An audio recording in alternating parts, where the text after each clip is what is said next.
প্রিয় দর্শক, সাজ্জাদ কাদিরের শুভেচ্ছা নিন। এই মুহূর্তে আপনাদের সামনে কথা বলতে এসেছি। ভুটানের প্রধানমন্ত্রী কি ভারতের কোনো বার্তা নিয়ে এসেছেন? এই প্রসঙ্গটি নিয়ে এই মুহূর্তে আপনাদের সামনে কথা বলবো। কোথাও কোথাও কেউ কেউ আলোচনা করছেন, হঠাৎ করে এই মুহূর্তে ভুটানের প্রধানমন্ত্রী বাংলাদেশ সফরে কেন?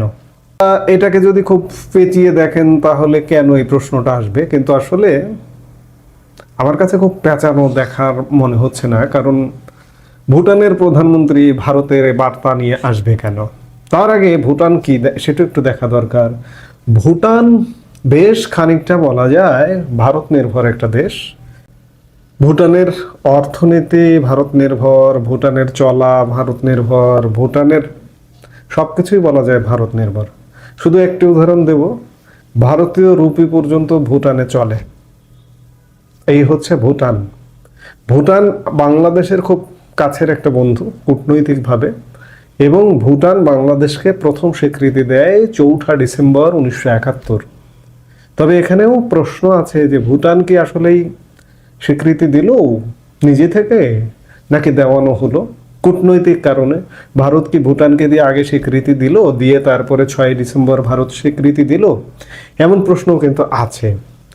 সোজা কথা যদি বলেন যে ভুটান ভারতের একটা অজ্ঞাবহ দেশ, এবং এই দেশটা ছোট্ট একটা দেশ, বাংলাদেশের 4 ভাগের 1 ভাগ হবে।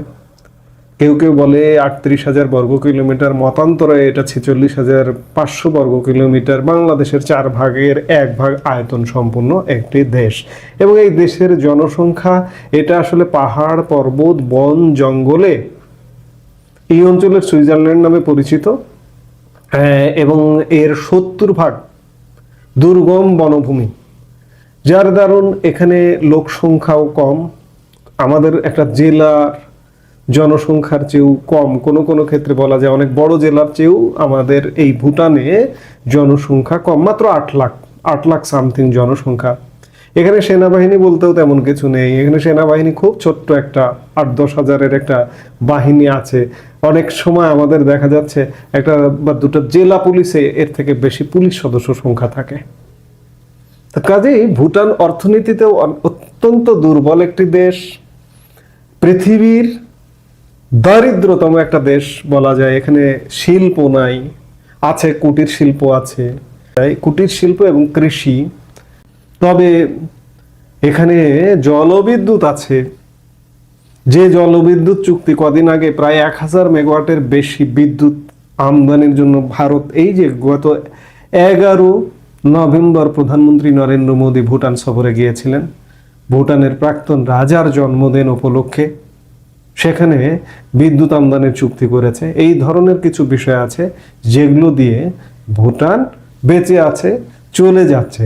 সেই ভুটানের প্রধানমন্ত্রী 3 দিনের রাষ্ট্রীয় সফরে প্রধানমন্ত্রী শেরিং টবেগে আজকে সকালে বাংলাদেশ সফরে এসেছেন, এবং বাংলাদেশের প্রধান উপদেষ্টা সরকার প্রধান ভুটানের প্রধানমন্ত্রীকে রিসিভ করেছেন। অনেকে আবার বলছেন যে ভুটানের প্রধানমন্ত্রীকে রিসিভ করা এটা আমাদের রেওয়াজ। আসলে আপনি যদি অতীত খেয়াল করেন যে আমাদের সরকার প্রধান অথবা রাষ্ট্রপ্রধান অন্য দেশের সরকার প্রধান রাষ্ট্রপ্রধানকে এয়ারপোর্টে রিসিভ করে। অন্য দেশে, অনেক দেশে আছে প্রতিমন্ত্রী পর্যায়ে রিসিভ করে। যেমন ভারতে মার্কিন প্রেসিডেন্টও যদি ভারত সফরে আসেন তাহলে প্রতিমন্ত্রী পর্যায়ে রিসিভ করেন, এটা তাদের প্রোটোকল। কিন্তু আমাদের প্রোটোকল হচ্ছে আমাদের সরকার প্রধান বা রাষ্ট্রপ্রধান সফর করতে আসলে তাকে রিসিভ করেন। ভুটানের প্রধানমন্ত্রীর সফর সূচিটাও তিনি সব জায়গায় সাক্ষাৎ করবেন, রিসিভ তো করেছেন প্রধান উপদেষ্টা, তার সঙ্গে আলাদা বৈঠক করবেন, রাষ্ট্রপতির সঙ্গে বৈঠক করবেন, এবং রাষ্ট্রপতির সাথে বৈঠকটা গোপন রাখা হয়েছে। বাংলাদেশের পররাষ্ট্র মন্ত্রণালয়ের যে ব্রিফিং হয়েছে গত বৃহস্পতিবারে, সেই ব্রিফিংয়ে এটা বলা হয়নি। ভুটানের প্রেস ব্রিফিংয়ে কিন্তু বলা হয়েছে যে মহামান্য রাষ্ট্রপতির সাথেও তার সাক্ষাৎ আছে। যাই হোক, বাংলাদেশ এই মুহূর্তে বেশ একটা ক্রান্তিকাল। এই মুহূর্তে ভুটানি প্রধানমন্ত্রী বাংলাদেশ সফর করতে এসছেন। অনেকে বলা বলি করছেন যে ভারতের কোনো বার্তা নিয়ে এসছে কিনা। কারণ অনেক আগে আমরা দেখেছি, যেমন 1971 সাল থেকেই যে ভুটানকে দিয়েই ভারত বাংলাদেশকে প্রথম স্বীকৃতি দেওয়া, পৃথিবীকে দেখানো যে প্রথম একটা দেশ স্বীকৃতি দিয়েছে। ভারত যেহেতু মুক্তিযুদ্ধের সঙ্গে জড়িয়ে পড়েছিল, জড়িয়ে পড়ে আগেই যদি স্বীকৃতি দেয় সেটা হচ্ছে একটু ভিন্নতা দেখায়, এই জন্য ভুটানকে দিয়ে। যেহেতু ভুটানের উপর ভারতের পূর্ণ নিয়ন্ত্রণ আছে, 71-এর পুনরাবৃত্তি হতে যাচ্ছে কিনা, 71-এ যেমন ভুটানকে দিয়ে স্বীকৃতি দিয়ে বাংলাদেশকে মুক্ত করা হয়েছিল, ঠিক তেমনি আজকে 2025-এ এসে ভুটানকে ভারত কোনোভাবে কূটনৈতিকভাবে এগিয়ে দিল কিনা। অনেকে বলতে পারেন যে ভারত তো নিজেই যথেষ্ট, নিজেই আলাপ আলোচনার জন্য যথেষ্ট। বাংলাদেশের জাতীয় নিরাপত্তা উপদেষ্টা 2 দিন আগে ভারত সফর করে এলেন, ভারতের যা বার্তা দেওয়ার দিয়ে দিলেন। কিন্তু না, এমনটাও হতে পারে, অনেক কিছুই হতে পারে। কারণ অনেকে এমন চমৎকার করে গল্প বলে দেন যে হ্যাঁ হ্যাঁ এই জায়গায় এই বৈঠকে এই আলাপ সালাপ হয়েছে। ভাই, একটা জিনিস মনে করেন যে অনেক কিছু বাইরে প্রকাশিত হয় না, অনেকে ধারণা নির্ভর অনেক কিছু বলে ফেলেন, দ্বিপাক্ষিক বৈঠকের আলাপ আলোচনাও বলে ফেলেন যে হ্যাঁ এই আলাপ হয়েছে। কিন্তু আসলে কি সেই আলাপ হয়েছে? যাই হোক, যেটি বলছিলাম যে ভারত কি সত্যি ভুটানকে দিয়ে ভুটানের প্রধানমন্ত্রীকে দিয়ে একটা বার্তা দেবার জন্যই তাকে পাঠালেন? তৃতীয় কোনো দেশ দিয়ে সরাসরি বার্তা যা দেওয়ার দিয়েছে, এমন আলাপ আলোচনাও হচ্ছে। এখন আসলে সত্যটা কি, আসলে মূল ঘটনাটা কি, সেটা ঘটনা যখন ঘটতে শুরু করবে তখনই আমরা বুঝতে পারবো। তার আগে যে কথাই বলুন না কেন, এটা হয়েছে ওটা হয়েছে, না, এগুলো আসলে বাইরে তেমন একটা প্রকাশ হয় না। যাই হোক, ভুটান প্রধানমন্ত্রী বাংলাদেশে সফরে এসছেন, 3 দিনের সফর।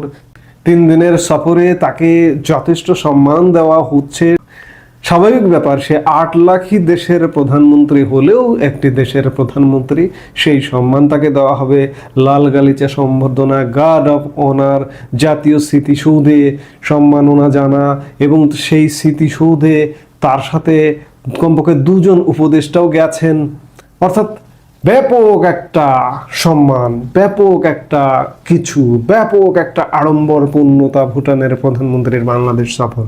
ভুটানের প্রধানমন্ত্রী বাংলাদেশ সফরের আর একটা সূত্র বলা হচ্ছে যে গত সেপ্টেম্বরে প্রধান উপদেষ্টা ডক্টর মোহাম্মদ ইউনূস যখন জাতিসংঘের সাধারণ পরিষদ অধিবেশনে গিয়েছিলেন তখন তাকে আমন্ত্রণ করেছিলেন, তার প্রেক্ষিতেই তিনি সফরে এসেছেন। আসলে কি তার প্রেক্ষিতে নাকি ভিন্ন কিছু? ভারত নিয়ন্ত্রিত বলছি, কিন্তু ভুটান একটি স্বাধীন সার্বভৌম রাষ্ট্র এবং সাংবিধানিক রাজতন্ত্রের একটা দেশ। হয়তো কোনো না কোনোভাবে 71-এর পুনরাবৃত্তির জন্য ভুটানকে এগিয়ে দিয়ে একটা তৃতীয় দেশ দিয়ে বার্তা দিতে পারে বাংলাদেশকে, এমনটা হতে পারে। এই জন্যই বলছি যে ওই যে বললাম যে এগুলো বাহিরে প্রকাশিত হয় না। আমরা যখন ঘটনাগুলো ঘটবে তখন দেখতে পারবো, তার আগে আসলে বলা কঠিন। এই মুহূর্তে এ পর্যন্তই। সবাই ভালো থাকুন, সুস্থ থাকুন। আমাদের ভিডিওগুলো নিয়মিত পেতে সাবস্ক্রাইব করুন Sajjad Kadir and the legends YouTube channel এবং লাইক, কমেন্ট, শেয়ার করে সাথে থাকুন।